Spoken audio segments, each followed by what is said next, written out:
ክርስቶስ አዳኝ ነው ብሎ ሲመጣ የመጀመሪያው ይጣሉ የነበሩት የቀደመውን የአብርሃም ልጆች ነን የሚለው አስተምሮ ነበር የሚጣሉት። ገባህ አይደለ? ስለዚህ እናንተን እንደ በግ አድርጌም እኮ ብያለሁ። እናንተን እንደ በግ አድርጌ በተኩላዎች መሃል፣ ተኩላ እኮ በግን የሚበላ ነው። ሐዋርያት ምን ሆነዋል? ተሰቅለዋል፣ ተጨፍጭፈዋል፣ በድንጋይ ተወግረው ተገለዋል። ይሄንን ነው እሱ እያለ ያለው። ለሁሉም ነገር ግን ምን ይላል? ለአዳም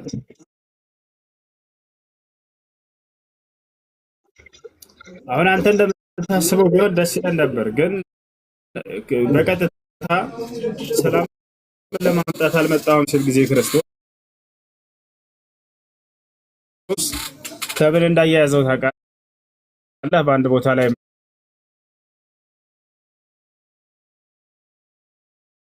ምን አለ?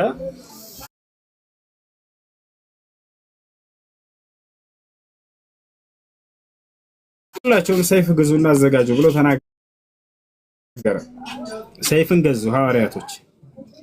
ምን አይነት ሰይፍ የተረዱ ይመስልሃል? ሰይፍ ግዙ ሲል ክርስቶስ ጎራዴ ሰይፍ ታውቃለህ? ሰው የሚገድል ማለት ነው፣ የሚቆርጥ።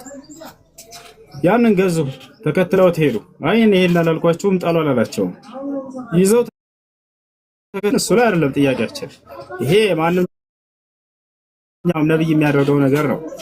ነቢያችን ሰለላሁ ዐለይሂ ወሰለም ከጂሃዶች መካከል አንድ ጂሃድ ላይ አንድ ሱሐባ ጂሃድ እያደረገ ያለ አይኑን አወጡት። ልክ በወደቀ ጊዜ አይኑን እንደዚህ ይዞ መጣና ወኢን ካነ ፊ هذا الحديث مقال بعض اهل العلم አይኑን እንደዚህ ይዞ መጣና እንቱ የአላህ መልእክተኛ አይኔ ሲወጉ ወጣብኝ ሲላቸው ያዝ አደረጉና ቦታው ላይ ወዳው መልስ አደረጉለት። ያ አዲስ ነገር አይደለም። ማየት የተሳነው ሰው ይመጣና ነብዩ ሰለላሁ ዐለይሂ ወሰለም ከልጅነት ጀምሮ ልጁ ማየት አይችልም፣ ከተወለደ ጀምሮ አይኔን ይፈውሱልኝ አላቸው። ነብዩ ሰለላሁ ዐለይሂ ወሰለም ወዳው ከዛ ቦታ ሳይሄድ አምላክ ያላህ አይኑን መለሰለት አሉ። ወዳው አይኑ ተመለሰለት። አሊ ኢብኑ አቢ ጣሊብ ማየት የተሳነው ሰው ይዘውት በመጡ ጊዜ ነብዩ ሰለላሁ ዐለይሂ ወሰለም ወዳው አይኑን አበሩለት። ይሄ አዲስ ነገር አይደለም። ክርስቶስ ይሄንን ማድረጉ የመልእክተኛነቱ የነብይነቱ ማረጋገጫ እንጂ ያብላ ተቷል አይደል? እና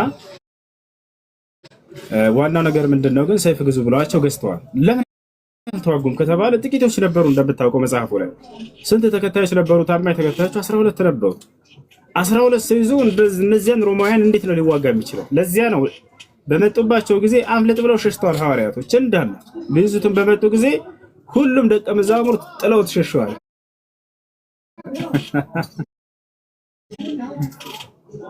እና ይሄ ነው እንዳጠቃላይ ጂሃድ የሚለውን ነገር ከተረዳ እንደ አስሉ እንደ ኢስላም ምንድነው? ኢስላም ባስተምሮት የሚያምን ነው። ነብዩ ሰለላሁ ዐለይሂ ወሰለም ወደ የመን ወደ በርካታ ዓለም ሱሐቦቻቸውን ሄዱ አስተምሩ እያሉ ላኳቸው። የዛን ጊዜ ሊዋጓቸው የሚመጡ ካሉ ከራሳቸው መከላከልን ተደነገገ። ከራሳቸው እንዲከላከሉ ተደነገገ። ከራስ መከላከል ይሄ ጥፋት ነው ካልክ እኔ አላውቅም። ራስህን አሳልፎ መስጠትና ማስገደል ይሄ ነው እንዳም ጥፋት ብለን ልናየው የሚገባው። ገብቶሃል አይደል? ያጠቃህ ቢመጣ እንዳካል ከራስ መከላከል እርሱ ምንም ጥፋት የለበትም። አይ ያው በኢንጂል ላይ ግን እንደዛ ነው የሚፈቀደው። ኖርማሊ ሰማዕትነት ክፈሉ ዓለምን እንሰቅለ በክርስቶስ ተቀራለ። ስንት አምላክ አለ በክርስትና? አዎ አይ የኔን ጥያቄ ጨርሻለሁ። በጣም ጥሩ ኃይሉ በኢንጂል ላይ በጣም ተዳመጣ አንድ ጊዜ ኢንጂል ላይ ያዳምጣለሁ ቁጭ ብዬ ኢየሱስ ክርስቶስ ሌላ አምላክ እንደከፈለ ያስተማረበት ቦታ አለ።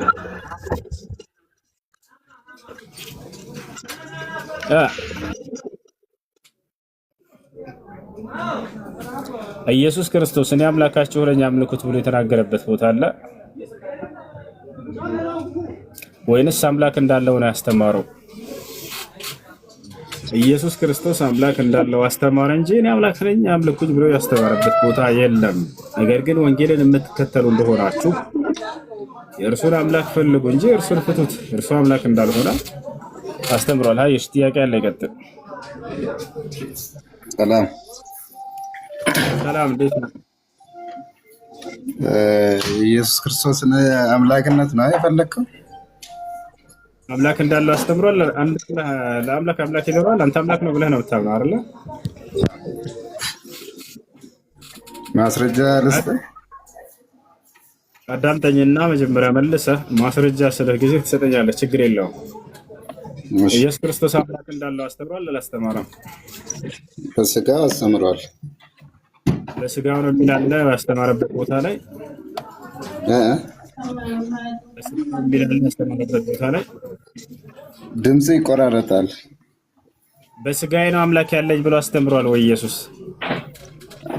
ስጋ ለብሶ ስለመጣ በስጋነቱ አምላኬ አምላኬ ብሏል። እኛ እንድንል ማለት ነው። እሱ ብሏል ወይ ነው አሁን ጥያቄ። አምላክ ያለኝ ያልኩት በስጋዬ ብሏል ወይ ኢየሱስ? ቃል በቃል እንደዚህ አይደለም እኮ የሚጽፈው መጽሐፍ ቅዱስ ላይ። አንተ ያልከው የለም ያልኩት የለኝም ማስረጃ ብለህ እንትን ታልፈ የተሻለ አምላክ መሆኑን ነው አይደል የፈለግከው አንተ? እኔ አምላክ እንዳለው ነው የፈለግከው። አምላክ እንዳለው አምላክ የለውም፣ ራሱ አምላክ ነው።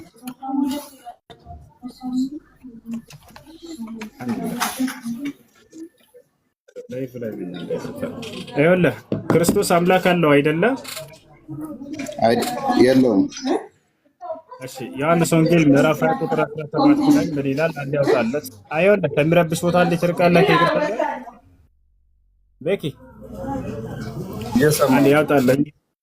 ዮሐንስ ወንጌል ምዕራፍ 20 ቁጥር 17 ላይ ያውጣለት። አውቀዋለሁ ጥቅሱ እና እዛ ጋር ምን ይላል? ኢየሱስ አምላኬ አምላኬ ለምን ተውከኝ ይላል። አምላክ የሚለው ማንን ነው? ኢየሱስ ትንቢቱ እንዲፈጸም ይሄን ቃል መጀመሪያ የተናገረው መዝሙረኛው ዳዊት ስለሆነ ያ ትንቢት ለሱ ይሰማል። ቤኪ ማንን ነው አምላክ እየሰማሁ ነው? ማንን ነው አምላክ የሚለው? ኢየሱስ መለኮትነቱን ሰው በስጋው እንደዚህ እንትን ሲደርስበት ወደ አምላኩ መጮህ እንዳለበት ለማስረዳት ነው። እና መዝሙር ዳዊት ላይ የተጻፈውን ትንቢቱ የተነገረው ለእኔ ነው ለማለት ነው።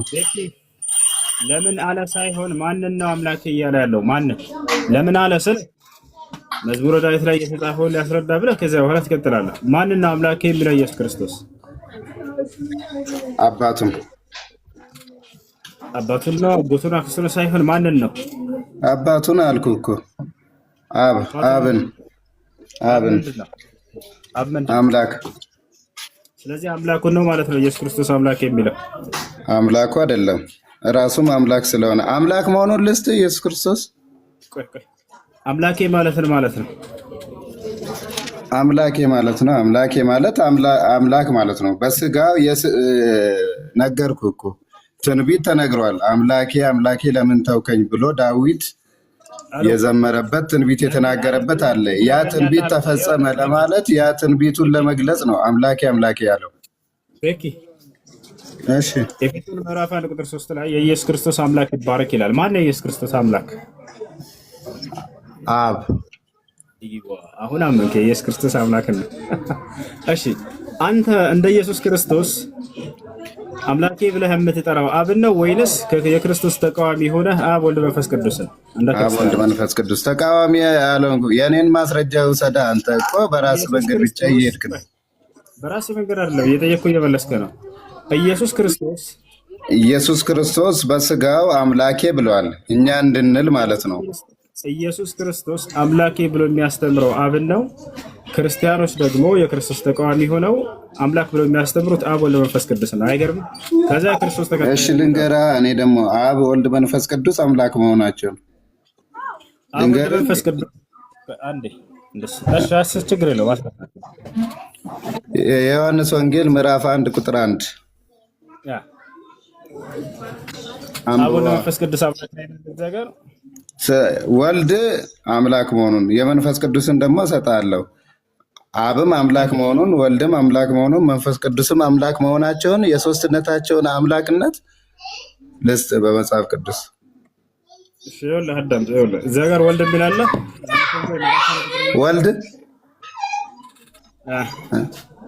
ወልድ የሚል አለ። ዮሐንስ ወንጌል ምዕራፍ 1 ቁጥር 1 ላይ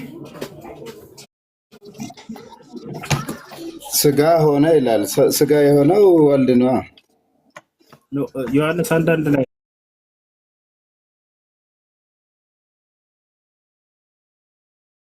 ያልኩት።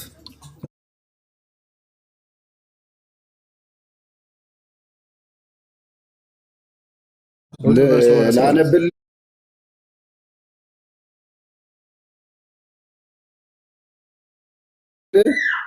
ወልድ ነው።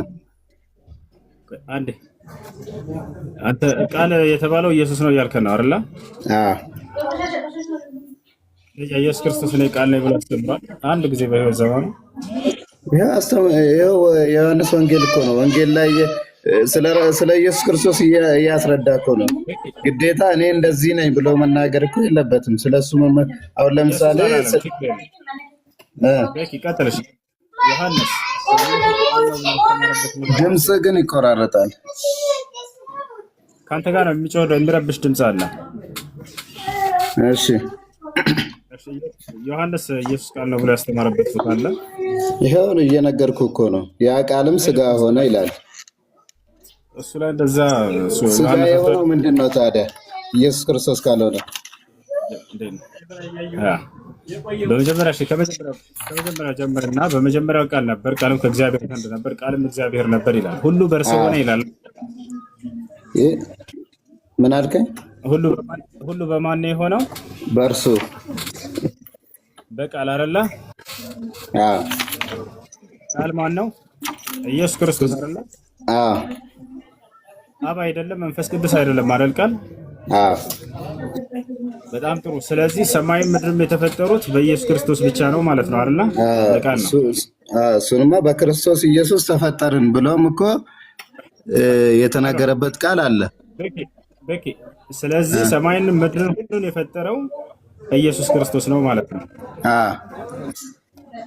አብ ፈጥሯል አልፈጠረም? ፈጥሯል። ሶስቱ አካል ናቸው የፈጠሩት። ለዚህ ማስረጃ ደግሞ ኦሪት ዘፍጥረት ምዕራፍ 1 ቁጥር 29 ላይ ኖ ሰውን በመልካችን እንደ ምሳሌያችን እንፍጠር ብለው ሶስቱም አካል የተናገሩበት ቃል አለ። ስለዚህ አይጋጭም ማለት ነው። ሶስት አካል አንድ አምላክ። ሶስቱም አምላክ አይደሉም? አምላክ ናቸው። አብም አምላክ ነው፣ ወልድም አምላክ ነው፣ መንፈስ ቅዱስም አምላክ ነው። የተለያየ መንግስት የላቸውም። እያንዳንዱ ሁሉም በየራሱ ብቻ ያለ ሌላኛው አምላክ ነው ማለት እንችላለን? አይቻልም። የግዴታ ካልተደጋገፉ አንድ አምላክ ማለት አንችልም ማለት ነው። ሶስቱ ተደጋግፈው አይደለም፣ ስልጣናቸው አንድ ነው፣ አይበላለጡም ለማለት ነው። አይደለም ቅድም ምን አልከኝ? ሁሉ በእርሱ ሆነ የተባለው ሁሉን ነገር የፈጠረው ኢየሱስ ነው፣ ቃል ነው አልከኝ። አብ ደግሞ ቃል ነው ወይስ? አብም ከሱ ጋር ነበር ማለት ፈጥሯል። አምላክነቱን ለመግለጽ ነው እንጂ አብ የለበትም መንፈስ ቅዱስ የለበትም የሚባል አይደለም። ሁሉ በእርሱ ሆነ የተባለው በማን ነው ስልህ በቃል ነው አልከኝ። ስለዚህ ሰማይና ምድር በቃል ብቻ አይልማ። በቃል ነው ሲል አምላክነቱን ለመናገር ፈልጎ ነው እንጂ አብና መንፈስ ቅዱስ ከሱ ጋር አልነበሩም ለማለት ፈልጎ አይደለም። እሱን ደግሞ ጥቅሱን ሰጠው እኮ። አላልኩም እኔ አላልኩም። ተዳምጥም እንዴ ወይ በፈጣሪ ሁሉ በእርሱ ሆነ አልክና በማን ነው የሆነው ስልህ በቃል አልከኝ። ቃል ማን ነው ስልህ ኢየሱስ አብ ነው መንፈስ ቅዱስ አይደለም ማለት። ስለዚህ ኢየሱስ ክርስቶስ ነው ሰማይና ምድር የፈጠረው። እሱ አንተ ነህ ያልከው።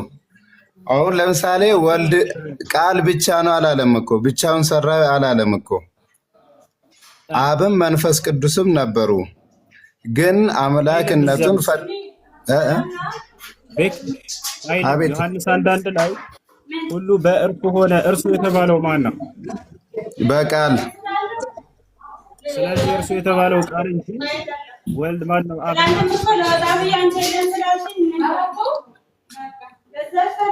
አይደሉም። ወልድ ነው የፈጠረው አይደለ? ቆይ ግልጽ ላድርግልህ። ብቻውን አይልም። ልንገርህ፣ ብቻውን አይልም እኮ።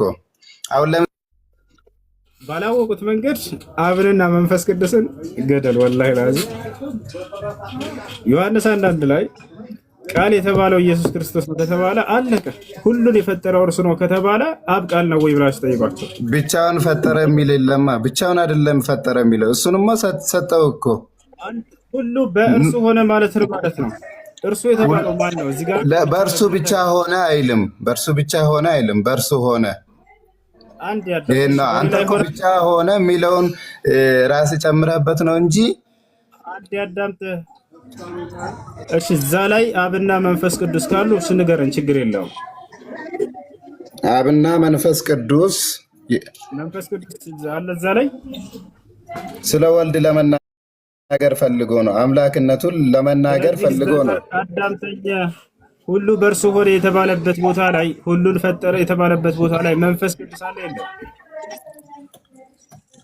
ስለ ወልድ እያወራ እኮ ነው እዚህ ጋር ስለ ኢየሱስ ክርስቶስ እያወራ ነው።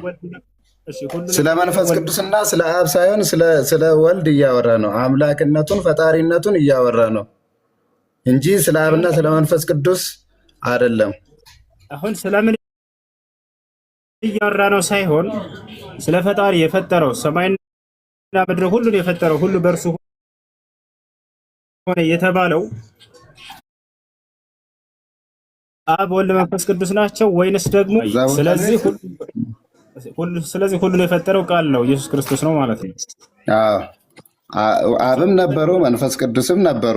እዚህ ጋር ስለ ወልድ ብቻ እያወራ ነው። ስለ ወልድ እያወራ ነው። አምላክ መሆኑን እያስረዳን ነው። ብቻውን አይልም። እዛ ላይ ብቻውን ፈጠረ አይልም። አታዳምጥም እንዴ? እያዳመጥኩ ሰማሁ። እየሰማሁ ነው። ሶስቱም ናቸው የፈጠሩት። አቤት ይቆራረጣል። ሶስቱም ናቸው የፈጠሩት። ዓለምን የፈጠሩት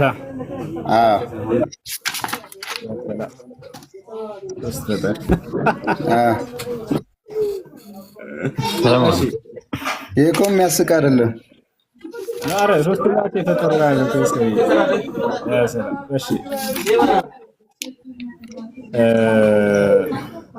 ኢየሱስ ክርስቶስ ለማን ነበር ሲሰግድ የነበረው? በስጋው ለአባቱ እኛን ለማስተማር ማለት ነው። በስጋው በመለኮቱ ግን ከአባቱ ጋር እኩል ነው። እሺ ኢየሱስ ክርስቶስ ለማን ነበር ሲሰግድ የነበረው? ለአብ። አንተስ ለአብ ነው የምትሰግደው እንደ ኢየሱስ ወይንስ ለሶስቱም አካል? ኢየሱስ ግን ለማን ነበር ሲሰግድ የነበረው? የስጋውን እኮ ነው እያልኩ ያለው። በመለኮት ግን ከአባቱ ጋር ከመንፈስ ቅዱስ ጋር እኩል ነው፣ አይበላለጡም። ኢየሱስ ክርስቶስ ለማን ነበር ሲሰግድ የነበረው? ለአብ። አንተ ለማን ነው የምትሰግደው? እንደ ኢየሱስ የሰገደበትን ታሳየኛለህ? ለአብ እናሳያለን። እሰግዳለሁ ብሎ ቃል በቃል ይናገራል። አሳየኝስ። ዮሐንስ ወንጌል ምዕራፍ 4 ቁጥር 19 ላይ እኛስ ለአብ እንሰግዳለን። ቆይ ላውጣ። ምዕራፍ 4 ቁጥር 19 ማለት ነው 21 ላይ ምናምን አካባቢ። ቆይ መጽሐፍ ቅዱስ ይዣለሁ። ምዕራፍ 4 ቁጥር 21 ላይ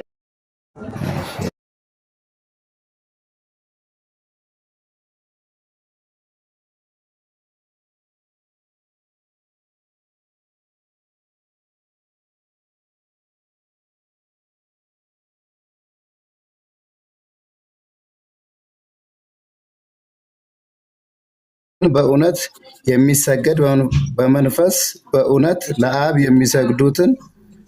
የሚሰግዱት ጊዜ ትመጣለች፣ እርሷም አሁን ናት ይላል። እዚህ ጋር ኢየሱስ ክርስቶስ ለአብ ሰገደ ይላል። ታዲያ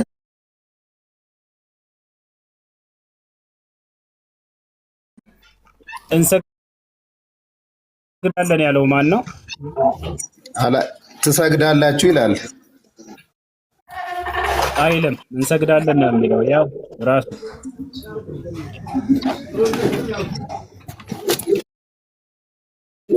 እንደገና ለአንብብ።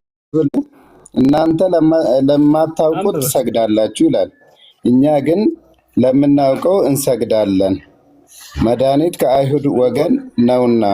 ነገር ግን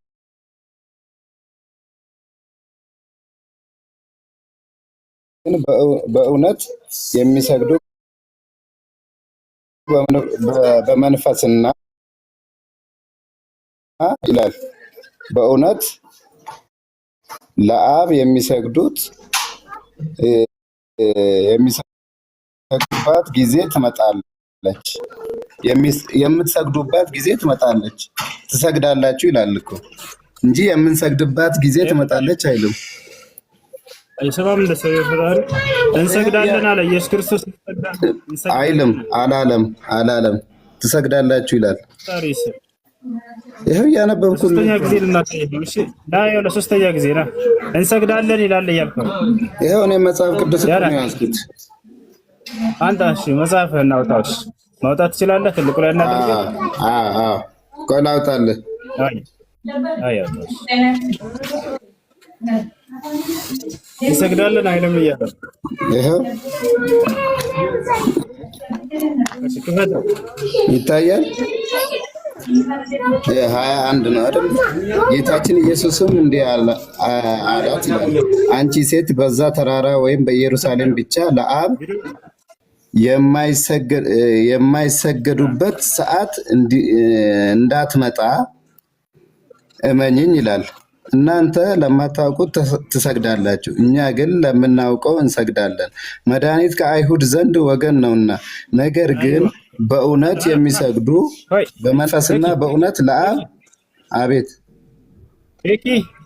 እየሰማው ነው። ያው እንሰግዳለን አለ። አነበብከው? የትኛው ጋር እንሰግዳለን?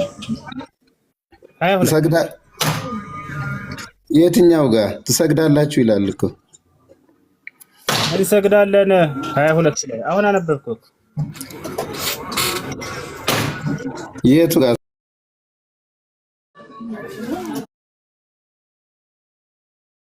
ትሰግዳላችሁ ይላል እኮ። ይሄው እንሰግዳለን። ያው ወላሂ ትሰግዳላችሁ። ይሄው ጣቴን እኮ አስቀምጬ እንትና ያው እንሰግዳለን እያለ 22 አይታየም። እናው ደንግጠና ጤነኛ አይደለም ወላሂ 22 አይደል እንዴ? ያው እንሰግዳለን እያለ ያየው እንዴ? አውቀህ ነው አይደለ? እሺ ይሄው ግልጽ ላድርግልህ። ይሄው 22 ይላል። እንሰግዳለን ይላል አይደል? ይሄው 22 ይሄኛው ነው አይደል? እናንተ ለማታውቁት ትሰግዳላችሁ ይላል። ከዛ እኛ ግን ለምናውቀው እንሰግዳለን ይላል አይደለ? ከዛ አይዋ ቆይ ላስረዳ። እስከ መጨረሻው ነው። ይቺን ብቻ ቃል ማውጣት አይደለም እኮ እስከ መጨረሻው ማንበብ ነው።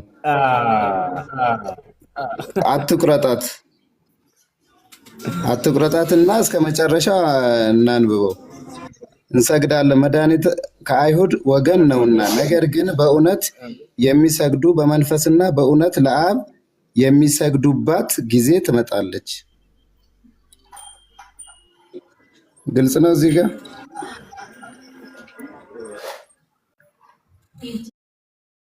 ግልጽ ነው። ኢየሱስ ይሰግዳል።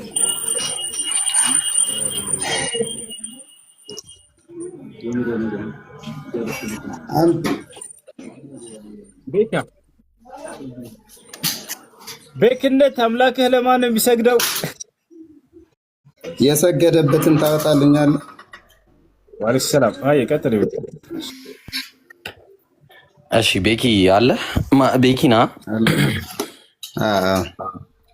እሺ ይቅርታ ግን ጀማው ዮሐንስ 1:1 ላይ ቅድም ዮሐንስ 1:1 ቢ እና ዮሐንስ 1:1 ሲ የሚባል ነገር ታውቃለህ? ዮሐንስ 1:1 ሲ እና ዮሐንስ 1:1 ቢ የሚባል ነገር ታውቃለህ? አላውቅም። እንደዚህ የሚባል ነገር እኛ ጋር የለም። አለ አንተ አታውቅም አለ። ኧረ እኔ ማለት ስለ ሃይማኖት ጠንቅቄ ነው የማውቀው። እሺ ቆይ ልንገርህ።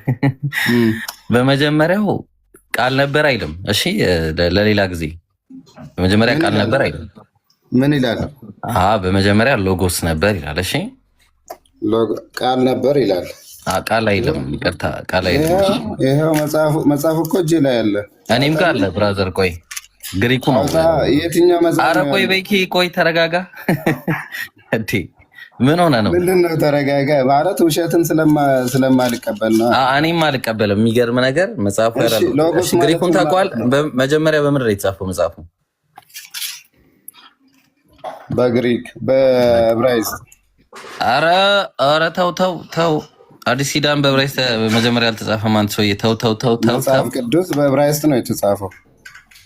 አዲስ ኪዳን በምን ነው መጀመሪያ የተጻፈው? በምን የሚጻፍ? እኔ አሁን ቃሉን ነው አይደለም የምቀበለው። አዎ ቃሉን እንድንቀበል መጀመሪያ ወደኋላ እንመለሳለና፣ ስለዚህ ግሪኩ ሎጎስ ነው የሚለው። እሺ በመጀመሪያ ቃል ነበር አለ። በቃ ይመች፣ በቃ ደስ ይበል። በመጀመሪያ ቃል ነበር አለን። እሺ ቃልም በእግዚአብሔር ዘንድ ነበር አለን። ከዛ ቃልም እግዚአብሔር ነበር ይላል። ይሄ እግዚአብሔር ማን ነው? የመጀመሪያው እግዚአብሔርስ ማን ነው ታውቃለህ? በእግዚአብሔር ዘንድ ነበር ማለት ከእግዚአብሔር ጋር ከአብ ጋር ነበር ማለት ነው። አዎ ትክክል። አብ ዘንድ ነበር ማለት ከመንፈስ ቅዱስ ጋር ነበር ማለት ነው። ኧረ ቆይ ነበረ ማለት ከእሱ ጋር ነበረ ማለት አይደለም። ሊትራሊ ግን ያው እሱ ዘንድ ነበር ማለት አብ ዘንድ ነበረ። ቆይ እንመጣለን። ኧረ ቆይ ተረጋጋ። ትርጉም ነው እንደምትሰጠኝ አንተም የራስህን ትርጉም ከመስጠት ውጭ ምንም አዲስ ነገር የለም። እኔ ቀጥታ እኮ ነው እያወራሁልህ። እኔም ቀጥታ ነው እያወራሁት። ስለዚህ አይደለም አትበለኛ። ለምን መሰለህ ነበረ ነው በቃ ነበረ የሚባል ሁሉ ነበረ ማለት ነው። መጀመሪያ የነበረ ነው። ላውጣልህ ነበረ። ሌላ አውጣልሃለሁ። ዮሐንስ ወንጌል ምዕራፍ 3 ቁጥር 1 ላይ ከፈሪሳውያን ወገን የአይሁድ አለቃ የሆነ ኒቆዲሞስ የሚባል አንድ ሰው ነበር ይላል። ምን ማለት ነው? ነበረ ነው እኮ ነበረ። ዓለም ሳይፈጠር ዘመን ሳይቆጠር በህልውና ነበር ማለት ነው። አዎ ተወልዶ እስከዛች ቀን ነበረ። ከዛም በኋላ አለ ማለት ነው እኮ። ዓለም ሳይፈጠር አብ ዘንድ ነበረ ማለት ነው ኒቆዲሞስ። አሁንም አለ ማለት ነው። አንተ እኮ ትክክለኛ ማስረጃ እኮ ነው ያመጣልኝ። ቆይ አባቱ ዓለም ሳይፈጠር ኒቆዲሞስ እግዚአብሔር ዘንድ ነበረ አይደለም? እስቲ እንደገና አይደለም? አንተ እኮ በቃ ነበረ የሚለውን ይዘህ ዓለም ሳይፈጠር ምናምን ነበረ አይደለም? ነበረ ማለት ከዓለም በፊት ነበረ የሚለው ይሄ ሰው ለካ ሁሱ ወዶ አይደለም ቅድም እንደዚህ ሲል የነበረው። እሺ ያውኑን እንደያርገው ነው እንደ ለቀቁ። ቆይ ተረጋጋ፣ እናውራ እንጂ እንዴ ምን ሆነ ነው እንዴ? እንደማመጥ እንጂ በቃ አታምታታማ ማለት አንተም አታምታታም። የሚገርም ነው። እሺ ከዛ አሁን ቆይ በእግዚአብሔር ዘንድ ነበረ አለን። ከዛ ቃልም እግዚአብሔር ነበረ አለ። ቃልም እግዚአብሔር ነበረ። ስለዚህ አሁን ቃል እግዚአብሔር ነበረ ማለት ቃል ቴዎስ ነበረ፣ አምላክ ነበረ ማለት ነው አይደለ? አምላክ የሚለው ለስንት ነገር ይውላል? ለአንድ አምላክ አንድ ነው። ለአምላክ ብቻ ትልቁ ላይ አድርጉኝ። አለማወቅ እኮ ነው የሚያስገኝ ነው። እሺ እስቲ አስረዳኝ። አንተ መሳቅ አይደለም እኮ ማስረዳት ነው። ታስረዳኝ ከሆነ እስቲ እንደዛ ነው እንዴ? እንደዚህ ይሄን ሁሉ ዘመን ኖረን እንዴት ነው ታዲያ የምንችለው? የታለ መሰለህ? ያው ይታያል። እሺ ቴዎስ የሚለው ይታያል። ቴዎስ ማለት ለስንት ነገር ይገባል? ጋድ ይላል። ከዛስ ጋድና ከዛስ ይሄ ምን ይላል? ይሄኛው ጋድ አለ። ይሄኛው ጋድ ይላል። ጋድና ኤጋድ ይላል። አየው ለሁለቱም ሊገባ ይችላል። 26 ያው 23 16 አየው ቴዎስ 23 16 አሁን የእግዚአብሔር ቃል የመጣላቸው አምላክ ተብለዋል። ይሄን ታውቃለህ? አልተባለም። ወይኔ እና እንዴት ነው ታዲያ? ገና ጥሬን እንዴ? ከይቅርታ ጋር በጣም እስቲ አምጣልኛ። አምላክ እሺ ላሳይ። የልዑል ልጆች ናቸው ያለው እሱ ሌላ ትርጉም አለው። ምንድነው ሌላ ትርጉም ያለው? ኢየሱስ ክርስቶስ አይደለም። ቆይ አንዴ፣ ኧረ ቆይ አንዴ፣ ምን ሆነ ነው ብራዘር? መጽሐፍ ሊሻር አይቻልምና እነዚህ የእግዚአብሔር ቃል፣ ኧረ ቆይ መጽሐፍ ሊሻር አይቻልምና እነዚህ የእግዚአብሔር ቃል ይመጣላቸው ምን ካላቸው አለ? አማልክት፣ የጸጋ አማልክት ይባላሉ እነዚህ። ኢየሱስ ክርስቶስ የእግዚአብሔር ማለት እንጂ ትክክል ነው እኮ አምላክነት አማልክት አይባሉም። ጎበዝ። ስለዚህ ቴዎስ አንዴ ብራዘር ቴዎስ የሚለው ለጸጋና ለዲቫይን ትክክለኛ አምላክ ለተባለው ይገባል ማለት ለሁለቱም። ቆይ እዚህ ጋር ቆምልኛ። እሺ ኧረ ቆይ ኧረ ቆይ እንዴ ምን ሆነ ነው ብለህ ራስህ ጨረስከው እኮ። አዎ እየተስማማን ነው ምን ሄደው። እሺ አንተ ማለት አንተ ብቻ እየተሰማ ነው። የኔን ማስረጃ እኮ ምንም እየጠየቀ መቼ ስጨርስ ነው። አንተ እኮ ያቀረብከው ነው ዲቴል እያደረኩ ነው። ጨርሰው።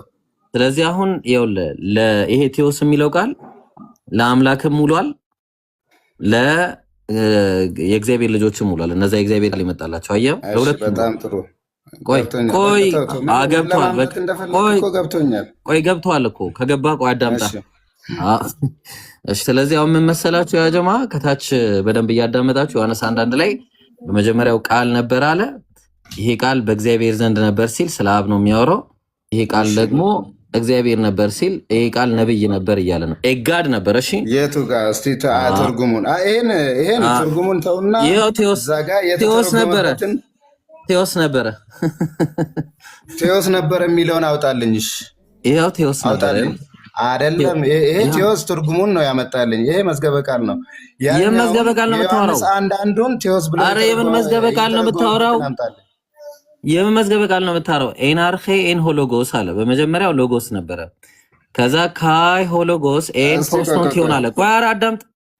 ካይ ሆሎጎስ ኤን ፕሮስቶንቲዮን ቃልም በእግዚአብሔር ዘንድ ነበረ። ከዛ በኋላ ካይ ቴዎስ ኤን ሆሎጎስ ከዛ ቃልም ጋድ ብለህ ያነበብከውን ጋድ ብለህ ለምን አላነበብከውም? ኢየሱስ ሰው ስለሆነ አሁን ትልቁ ላይ አድርጉት ሁሱን። አዎ ጋድ የሚለውን ለምንድን ነው ጋድ ትርጉም እኮ መጽሐፍን ሊገልጽ አይችልም። እሺ ማነሽ? ኦኬ ቤኪ አይችልም። እኔ እኮ እያወራሁ እኮ ነው እኮ ቤኪ አይችልም ነው። ማን ነው የሚያወራው? አንዴ ቆይ ቤኪ ጨርስና ከዛ ቆይ ማነሽ አንድ ጊዜ ዱምቢ እኮ የኔን እየሰማ አይደለም። የራስህን ትርጉም ጠየቀኝ። ጥያቄ ልመልስልህ። አንተ እኮ ነው እየጠየቀኝ ያለው መልስም እየሰጠኸኝ። ለምንድን ነው ያልተጠቀምከው? አሁን አላልከኝም? ለምን አልተጠቀምክም? አሁን አላልከኝም? እሺ እሱን መልስና ወደ የኔን ደግሞ ትሰማለህ። ኢየሱስ ዮሐንስ ወንጌል ምዕራፍ 8 ቁጥር 40 ላይ ሰው ስለሆነ ኢየሱስ ነብይና የእግዚአብሔር መልእክተኛ ስለሆነ ቆይ እሱን አልጠየቅኩም። እኔ ደግሞ አምላክ እንደሆነ አመጣለሁ። እሱን አምጣ። አንድ ጥቅስ አምጣሽ። አንድ ጥቅስ አምጣ አምላክ መሆኑን። እሺ አንዴ ጠብቀኝ። የለም አንድም ጥቅስ የለም። አንቺ ሚውት አድርጊ። ልምጣልህ። አንድ ደቂቃ አትሰጠኝም? አንድ ደቂቃማ ለአንተ አንድ ደቂቃ ለአንተ ብቻ ሐሳቡን ንገረኝ። እያወጣሁልህ እኮ ነው። ማቴዎስ 28:19 ኢየሱስ አምላክ ነው አይልም እዛ ጋር በአብ ወልድ በመንፈስ ቅዱስ። እቺ ልጅ አውርዷል። ሪፖርት እያደረገች ነው ጀማው። እሺ አንብብልኛ። በአብ ወልድ በመንፈስ ቅዱስ ስም እያጠመቃችሁ ደቀ መዛሙርት ያርጓቸው ይላል።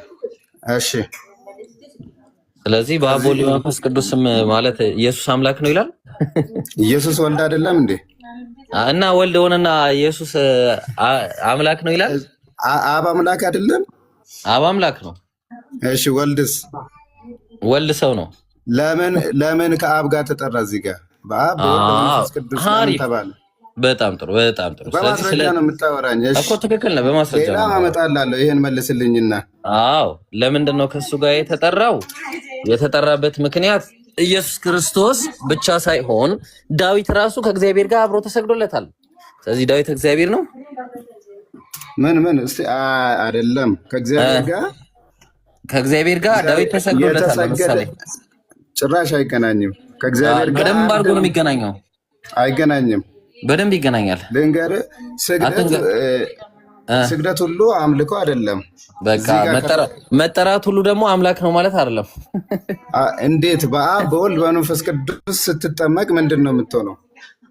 በአብ ወልድ መንፈስ ቅዱስ ስም ስትጠመቅ ትድናለህ ይላል። ስለዚህ ኢየሱስ ክርስቶስ አዳኝ ማለት እግዚአብሔር አዳኝ ስላደረገው ማለት ነው። ትክክል ነህ። እንዴት? እግዚአብሔር አዳኝ አድርጎታላ አይልም? ሌላ ጥቅስ ልስጥሽ። እዚህ ጋር ጭራሽ ምንም እንትን አላልክም። አያዋጣም። ይሄ ጥቅስ ሌላ ፈልጋ ለምን አያዋጣኝም? ካዋጣ ሞግታ። እሺ የዮሐንስ ወንጌል ምዕራፍ 20:28ንም አውጣልኝ። ኢየሱስ አምላክ ነው አይደለም? አንዱም አይሰራም። እሺ አምጣልህ። ጌታዬና አምላኬ ይላል አለ። እሺ 28 ጌታዬና አምላኬ ይላል አለ። እሺ ጥሩ። ጌታዬና አምላኬ ያለው ማንን ነው? ኢየሱስ ክርስቶስን ነው። እጁ ዳሶት አይልም። እሺ ኢየሱስን አይልም። የሚለው ምን መሰለህ? ቶማስ እዛ ጋር ተደንቋል ወይስ አልደነገጠም? ማለት ተደንቋል ወይስ አልደነገጠም? ማንን ነው ጌታዬና አምላኬ ያለው? እኮ ልናይ እኮ ነው። ጥያቄ አትጠይቀኝ። ጌታዬ አምላኬ ያለው ማንን ነው? አብን። ማስረጃ እዛው ጋር ትሰጠኛለህ። ጎበዝ እኮ እንደዚህ ነው። አሁን ላላው 28 በጣም ጥሩ። አንድም የምታመጣው ማስረጃ ማለት ነው እኔ ቫሊድ የሚሆን ማስረጃ አታገኝም። እሺ ትልቁ ላይ አልኩኝ እንደ ጀማው አብን እንዴት እንዳለው ላሳየህ እኮ ነው። እሺ ላሳየህ አንዴ ትልቁ ላይ እሺ እዚህ ላይ መለሳለሁ። ምን ይላል መጽሐፍ ነው ላወጣልህ ነው። ቆይ እሺ ተረጋጋ። ምን ይላል መሰላችሁ ያ ጀማ ቁጥር 17 ላይ ዮሐንስ ወንጌል ምዕራፍ 20 ኢየሱስም ገና ወደ አባቴና ወደ አትንኪኝ፣ ነገር ግን ወደ ወንድሞቼ ሄደሽ ወደ አባቴና ወደ አባታችሁ ወደ አምላኬና ወደ አምላካችሁ ብሏል። አምላኬ የሚለው አለ ራሱ ኒቆዲም እንትና ደግሞ ያውቃል ይሄንን ቶማስ አምላክ እንዳለው ማለት ነው። ወደ ወንድሞቹ ሄዳ ስለነገረች ማለት ነው አምላክ እንዳለው ያውቃል። ቁጥር 22 ላይ ምን አለ? ይሄንን ብሎ ቆይ ከዛ ይህንንም ብሎ እፍ አለባቸው። መንፈስ ቅዱስም ተቀበሉ። ኃጢአትም ይቅር ያላችኋቸው ሁሉ ይቅር ይላቸዋል፣ ያዛቸውንም ይታዛቸዋል ምናምን አለና ቀጠለ። ከዛ ቶማስም ከዚህ ጋር እንጀምር። ከ8 ቀንም በኋላ ከደቀ መዛሙርቱ ደግሞ በውስጥ ነበሩ ደቀ መዛሙርቱ። እሺ ቶማስም ከነሱ ጋር ነበረ። ደጆችም ተዘግተው ሳሉ ኢየሱስ መጣ፣ በመካከላቸው ቆመ፣ ሰላም ለእናንተ ይሁን አላቸው አለ። ኦኬ። ከዚያም በኋላ ቶማስ ጣትህን ወደዚህ አምጣ እጆቼ ነው ያለው። ለምንድን ነው ያለው? ስላላመነ ማለት ኢየሱስን መነሳቱን ስላላመነ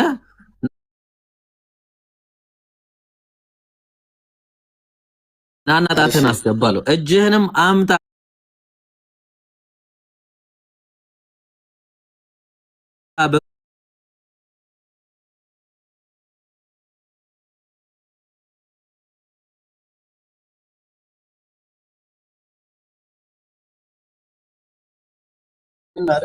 አሁን እያነበብክ ያለው መጽሐፉን ያንተ ነው እኮ ላነበብኩ ስላላመነ ማለት ነው። አዳምጠኛ፣ እኔም ላውራ እኮ የኔን አልጨረስኩም። አንዷ እስከዚህ ነው አልጨረስኩማ። አልፈልግም። እሺ አንዴ ሚውት አድርገው። በቃ አንዴ ሚውት አድርገው ልጨርስ። እንዴ ምን ሆኖ ነው? ከዛ ደግሞ ትጨርሳለህ። ማብራሪያ አልፈልግም አልኩ እኮ። በቃ ኢየሱስ ክርስቶስ ተደንቆ ማን ነው እንትና ቶማስ ተደነቀና ጌታዬና አምላኬ ያለ። ምክንያቱም እኔ ለምሳሌ ብደነቅ ኢየሱስ ክርስቶስን ነው ያለው አላለውም። እስቲ አብን እንዳለው ማስረጃ አምጣ ነው ያልኩ። እሱ አዳምጣ ታዲያ። እና ለምንድን ነው የሚጠየቁት? ፈልጉት በሞተው ነገር ለምንድን ነው ደመኛ ሆነው የሚጠየቁት? ኦኬ የመጀመሪያው ነገር እኔ እንደመመልስልህ እነዛ ሰዎች በራሳቸው ሳይሆን በስፕሪት ተሞልቶ ነው አልኩ። በመንፈስ ተሞልቶ ማለት በክፉ በመንፈስ ቅዱስ ነው የተሞሉት። ኧረ በክፉ መንፈስ ተሞልቶ ማለት ነው እኮ። እሱ ይሞሉ ችግር የለውም። ዞሮ ዞሮ ለመሞት አይደል እንደ የመጣው። ታዲያ ለሞትማ ለሞት ነው የመጣው። እና ታዲያ ለመሞት የመጣው ነገር ከገደሉት ለምን በእነሱ ገዳይ ይሆናሉ? አዎ ትክክል ነህ። ግን አሁን ምንድነው እነሱ አሁን ምንድነው ይሄ የሰሩት ነገር? መጀመሪያ አልተቀበሉትም። ያንን አለመቀበላቸውን ደግሞ ሴጣን እንደ ኦፖርቹኒቲ ተጠቀመው በእነሱ እሱ ያክ ስለነበረ፣ ምክንያቱም የእግዚአብሔር ልጅ ብሎታል ስለሆነ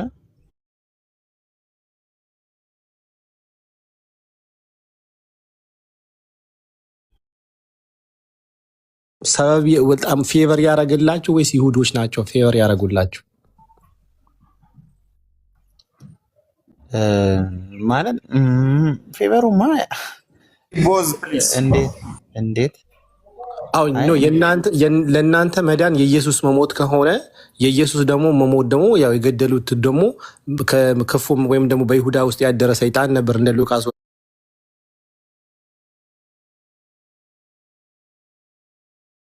ዘገባ። ስለዚህ የእናንተ መዳን እናንተ ስለዳናችሁ የእናንተ ትልቁ አስተዋጽኦ ያደረጋችሁ ለድነታችሁ ሰይጣን ነው ወይስ ይሁዶች ናቸው? ትልቁ ለህይወታችሁ ወይም የመዳናችሁ እንትን የሆኑት ፌቨር ያደረጉላችሁ? ሜጀር ዋናው እግዚአብሔር ነው። እሱማ እኮ መቶ እኮ ራሱን እኮ አይደለም ያጠፋው አይደል? ሰቀሉት አይደል? ስለዚህ ሲሰቅሉት ማለት ነው ለእናንተ ለአንተ መዳን ስሪ ኦፍ ዜም እኮ ነው። በነገራችን ላይ ተጋግዘው የሚያደርጉት ማድረግም የሚችሉት እዚህ ላይ እሱ እንዲገደል ላከው ሰይጣን ይሄን ነገር አመቻቸ፣ እነዛ ገደሉት። በመተጋገዝ የተደረገ ነገር ነው እዚህ ጋር ሊሆን የሚችለው። ከዛ የተለየ ነገር ይኖራል ታስባለህ? ኑሪ እኮ እኔም እሱን እኮ ነው ላጠራ የፈለግኩኝ እኮ ጌት የእናንተ ትልቁ ባለውለታችሁ ሰይጣን ነው ወይስ ባለውለታችሁ ይሁዶች ናቸው? ፌቨር ዋናው ፌቨር የተጫወተው ማን ነው? እንትን ሮሉ ትልቅ ሮል ያለው እግዚአብሔር ነው እኮ። እሱማ ላከ እሱ። እሺ እሱም አንደኛው ግን ሰይጣንና ይሁዶች እንደናንተ ባለውለታዎች ናቸው። እግዚአብሔር ስለላከው ብቻ እኮ አይሞትም ነበር አይደል እንዴ? እነዚህ ሰዎችን ሰይጣንና ይሁዶች ባይገሉት። ስለዚህ ለእናንተ የመዳናችሁ ትልቁ ባለውለታ ሰይጣን ነው ወይስ ይሁድ ነው? ሁሉም እንትን አላቸው፣ ድርሻ አላቸው። ስለዚህ ለእናንተ መዳን ሰይጣን ትልቅ አስተዋጽኦ አለው ማለት ነው፣ ኢየሱስን በመግደሉ ወይም እንዲገደል በማድረጉ። እና ለምን አታመሰግኑትም? ለዘላለም ህይወት እስከሰጣችሁ ድረስ ሰይጣን ለምንድን ነው የምትጠሉት? ባለውለታችሁ ሆኖ አውቆ አይደለም። እሱ እኮ ተሸውዶ ነው እንጂ እኮ ትንሽ ማለት አስቦበት ቢሆን ኖሮ እሱ ግን አልመሰለውም። ስለዚህ ክርስቲያኖች የዳናችሁት ሰይጣን ተሸውዶ ለእናንተ ግን ትልቅ ባለውለታ ሆኖ ነው ያዳናችሁ ማለት ነው። ማለት ሰይጣን ተሸወደ በመሸወዱ ምክንያት ነው። አሁን እንዴት ነው ቀላል አድርገህ ማየት ሳይሆን ያለብህ ሞት በሁሉም ሰው ላይ ነክሶ ነበር ይላል። ሰይጣን እኮ ተሸወደ እኮ ማለት እኮ አይደለም። ሰይጣን እኮ እሱ እንደውም ብልጥ እኮ ነው። ኢየሱስን ሁላ ሲያታልል የነበረ ነበር። ወደ ዲስሪስፔክት እያደረኩ አይደል? መጽሐፍ ቅዱስ ላይ የተጻፈ ነው። እና ወደ ተራራ እያዞረው ነበርና ሰይጣን ተሸውደዋል አይደለም። ስለዚህ ለእናንተም የመዳናችሁ ትልቁ ሚና የተጫወቱት ይሁዶችና ሰይጣን ከሆነ ሰይጣን ለእናንተ ትልቅ ውለታችሁ ነው፣ የዘላለም ህይወት የምታገኙበት። እና ለምንድን ነው የማታመሰግኑት ነው? አስበዋለማ እዚህ ጋር አንድ ሚስ አንደርስታንዲንግ አለ። እሱም ምን መሰለ፣ ውረዱ በተባለ ጊዜ ሁሉ ፕሮሚስ እንዳለና ጠላትነት እንደተፈጠረ እኮ ያውቃል። እሱ እንደሚመጣ ብዙ ኖሌጆች እኮ አሉት። ኢቭን የእሱን አይደለም እግዚአብሔር ለአዳም የሰጠውን ህግና ደንብ እኮ አውቆ ሲሰጥ አልነበረም፣ አልሰማም። ግን የተለየ እውቀት ኖሮት እኮ ነው ሂዶ ብላ ብሎ የሚያሳስተውና ይሄ አካል እሱ በመሞቱ የሚመጣውን ኮንሲኩዌንስ እና ጥቅም አያውቅም ብሎ ማለት በትንቢት ሲጠበቅና ሲነገር የነበረ ይመጣልናል ተብሎ እየተጠበቀ ወርድ ባይ ወርድ ራሱ ሰው የሚመኘውና የሚናገረው የነበረን ነገር የተደበቀ ሆኖ የቆየን ነገር ያልሆነን ነገር ተደብቆ ነበር ቢባል እየተደበቀና አያውቅም ብለህ ልትሞግት ትችላለህ። ግን ኢትስ ሶ ኦብቪየስ የሱ መምጣት መጥቀም ምናምን እናንተ እንደምትሉት እንደናንተ እምነት ሪያሊቲ ባይሆንም የታወቀ ሆኖ እያለ ሰይጣን አያውቅም ብሎ ማለት እንዴት ያስኬዳል ነው። ሶሪ ኑሬ። ትክክል። አሪፍ ፖይንት ነው ያነሳው። ግን ጌች ተከዜም ስለገባ ኢንሻአላህ ኢሳቅ ወይም ተከዜን ታወራዋለህ። ስለዚህ አሁን የነገርከኝ ነገር የእናንተ የመዳናችሁ ትልቁ ባለውለታ ሰይጣንና ይሁዶች ናቸው። ለእናንተ ትልቁ ውለታ ያደረጉላችሁ ማለት ነው እና ሊመሰገኑ አይገባቸውም። አንድ ጥቅስ ልንገርህ፣ በጥቅስ ቢሆን አሪፍ ነው።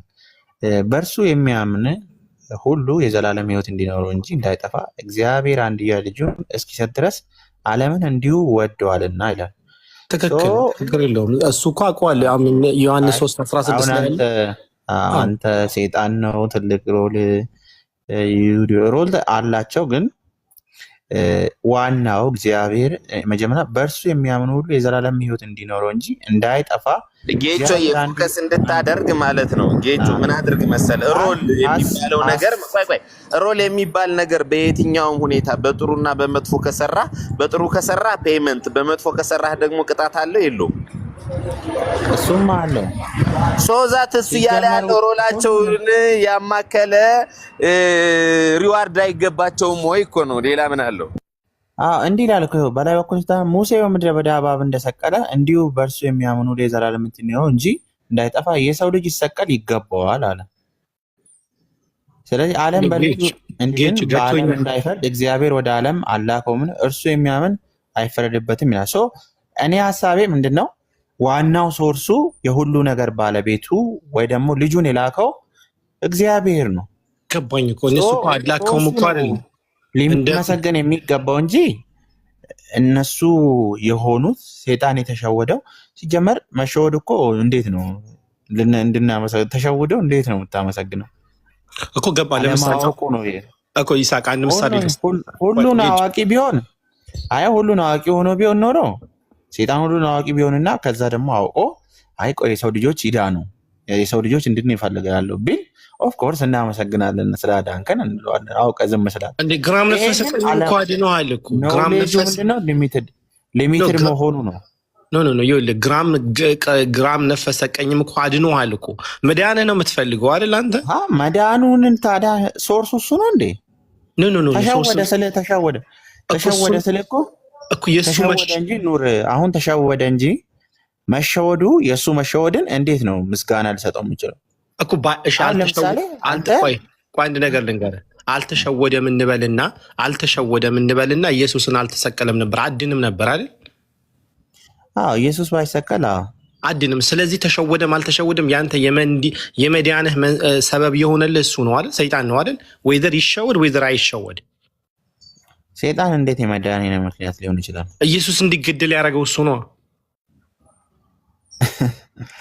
እኮ። ኢየሱስ እኮ ሲገደል እንዴት መሰለህ እንዲገደል ያደረገ ስትል እንዴት ነው እንዲሰቀል ያደረገው? ሲጀመር ኖሌጁ ከነም የለውም እያልኩ ያለው እኮ ለዛ ነው። እኔ ነው አልገባህም። አሁን አንተ ኢየሱስ ሰው ነው ልግባላችሁ። አንዴ ይቅርታ መሀል ልግባላችሁ። ወይ ታወራለህ፣ ተከዜ ታወራለህ። አንዴ እኔ ልመልስና ታወራለህ። ጊዜ የለኝም ብዬ ነው። አንድ ሁለት ጥቅሶችን ጥቀስና በዛ ተቀጥራላችሁ እናንተ። ሀሳቡ ስለሰማሁ ነው የገባሁት እንጂ እርግጥ ጊዜም የለኝም፣ መንገድ ላይ ነኝ። እኔም ይቅርታ ግን ኦኬ። ምንድን ነው ሀሳቡ? ያ ሀሳብ ስታወሩት የሰማው ምን መሰለ እንዲሰቀል ያረገው ሰይጣን ነው ወይ የሚለው ነው አይደለ? በእንደ ሉቃስ ዘገባ 3:5 ላይ ነው። በይሁዳ ውስጥ ገብቶ ነው አይደል ይሁዳ አሳልፎ እንዲሰጣቸው ያደረገው። ያ ኦኬ። ስለዚህ ሰይጣን ልክ ነህ። ስለዚህ ይሁዳን አሳልፎ ባይሰጥ ሀሳብ ገብቶኛል። ልክ ነህና ለምን ጥያቄም ያስነሳ ነው። ልክ ነህ።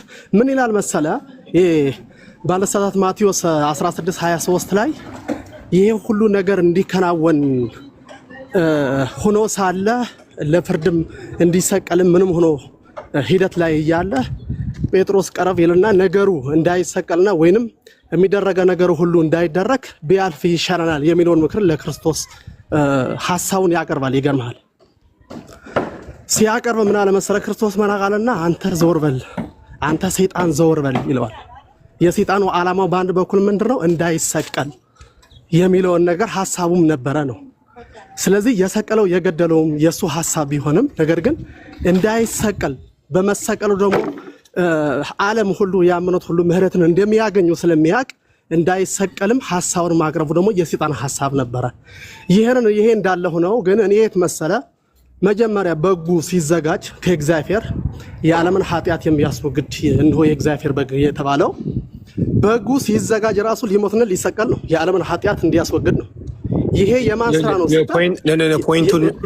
ፖይንቱን ሲያረከው የቱ ጋር መሰለ እኛ ኢየሱስን እኔ የጠየቅኩ ያለሁት ኢየሱስን የመጣበትን ዓላማ አልጠየቅኩም። ኢየሱስ ማን ነው የላከውን አልጠየቅኩም። ኢየሱስ አብ እንደላከው የታወቀ ነው እንደ እምነታችሁ። ዓላማው ደግሞ ሰው ለመዳን በመስቀል ላይ ደሙ ለማፍሰስ ነው። ደም ሳይፈስ ስርየት የለም ስለሚል ማለት ነው መጽሐፉን። እሱም ፓርት አይደለም የጠየቅኩ። ነገር ግን ለምሳሌ አሁን አንተ እቤት ከውጭ ሆነ ስጋ ገዝተህ ብትመጣ ስጋ ገዝተህ ያመጣው አንተ ነህ። እቤት ግን ባለቤትህ ኖራ ምግቡን ሰርታ እስካልሰጠችህ ድረስ ሜይ ቢ በስጋው ሊበላሽ ይችል ይሆናል። ገብተዋል። ስለዚህ ያንን እግዚአብሔር ወይም ደግሞ አብን ኢየሱስን እንደ ለሰው ልጆች ድነት አድርጎ ቢልከውም ሰይጣንና ይሁዶች ደግሞ ተባብረው ባይገሉት ኖሮ መጨረሻ ግቡን አይሳካም ማለት ነው። የነሱ የነገሩ ፍጻሜ እሱ ነው። ስለዚህ እነዚህ ሰዎች ለእናንተ ባለውለታ ናቸው፣ ባለውለታ አይደሉም። ልክ እኮ ነው። ሀሳቡን ያልተቃወመው እኮ ባይሞት ለኛም እኛም ይሄን ሁሉ ጸጋ እናገኝም ነበር። ልክ ነህ። ሰይጣንም ደግሞ ባይገድለው ቆይ አንዴና ሐሳቤ ልጨርስ። ያንተ ሐሳብ በደንብ ስለገባኝ ነው። ሰይጣንም ደግሞ በሰውየው በይሁዳ ገፍቶ ባይሳሳት ባይሰቀልና ባይሞት ይሄ ሁሉ ነገር አይሆንም። ልክ ነህ። ነገር ግን እንዲሆን ግን የታዘዘ የተፈቀደ ግን የታቀደ ከእግዚአብሔር ነው። ሁሉም ነገር ነው። አየኸው፣ ሁሉም ነገር ከእግዚአብሔር ነው። ገብቶኛል። እኔ እሱ ፓርት እኮ አልጠየቁም ነው እኮ እሱን እኔ እኮ አስገድዱት እኮ አላልኩም። በፍቃዱ ነፍሱን ሰጠ ልበል። ግን አዝሎን ጋር እነዚህ ሰዎች ሮል አላቸው፣ ተጫውተዋል አይደል? ሚና ተጫውተዋል አይደል? ሚና የተጫወቱት እኮ የራሳቸው ፍቃድ አይደለማ። ቀድሞ የተዘጋጀ እግዚአብሔር ፍቃድ አለ። ገብቶኛል።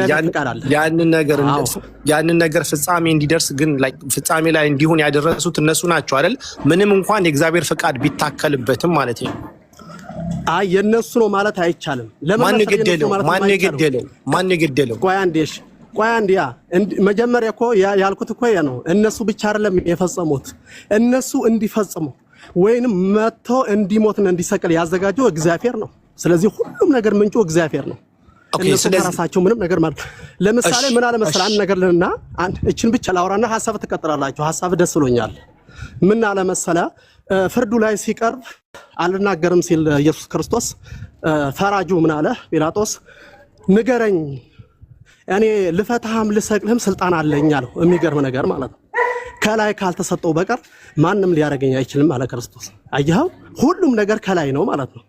እኔ ከላይ አይደለም። አሁን እኔ የኔ እናት ያልጠየቅኩ ነገር ታወራለህ። ያረጉት እኮ ነው ወዶ አይደለም እነሱ ያረጉት ነው። ግራም እኔ ወዶ ፈቅዶ አይደለም ያረጉት። እሺ አላረጉም። ወዶ ፈቅደውም አላረጉትም። አደይሉት ገደሉታል። አልገደሉትም። ገደሉት። እንዲገል የተደረገበት ስለዚህ ነው እኮ እነሱ በመግደላቸው ለአንተ ውለታ አላቸው የላቸውም? የኔ ውለታ ያለኝ እኮ በጉን የሰጠኝ እግዚአብሔር ነው እንጂ እነሱ አይደለም። እነሱ ከራሳቸው አስበው አይደለም የገደሉት፣ አቅም ኖሯቸው አይደለም። ሁሉ ስራ ከእግዚአብሔር የታቀደ ነው ምልህ እኮ።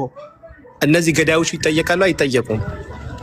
እግዚአብሔር ይወቅ። ማንም ያስቀመጠው መጽሐፍ የለም። እግዚአብሔር ይወቅ። ይምራቸውም አይምራቸውም፣ አዎ ይምራቸውም አይምራቸውም እሱ ያውቃል። ዞሮ ግን የኢየሱስ ስራው የሱ ስለሆነ ማለት ነው። ስለዚህ ኢየሱስ ዞሮ የገደሉት እነሱ ናቸው። ልክ ነው። እውነት እኮ ነው የገደሉት። ስለዚህ እነሱ ባይገሉ ኑሮ ትድን ነበር። እንዲገደል አይደለም እንዴ የመጣሁት? እንዴ እንዲገደል አይደለም እንዴ ከአባቱ የመጣሁት? የተወለደው እንዲሞት አይደለም እንዴ? የዓለምን ኃጢአት ለማስወገድ እነሱ ባይገሉት ማን ይገለው ነበር? እንዲገሉት ታቅደዋል። ምን አድርግለት መሰለ የግድያውን ሂደት። እሺ ተባረኩ። ለማንኛውም ቀጥሎ የሚለውን ነገር ቀጥሎ እናንተ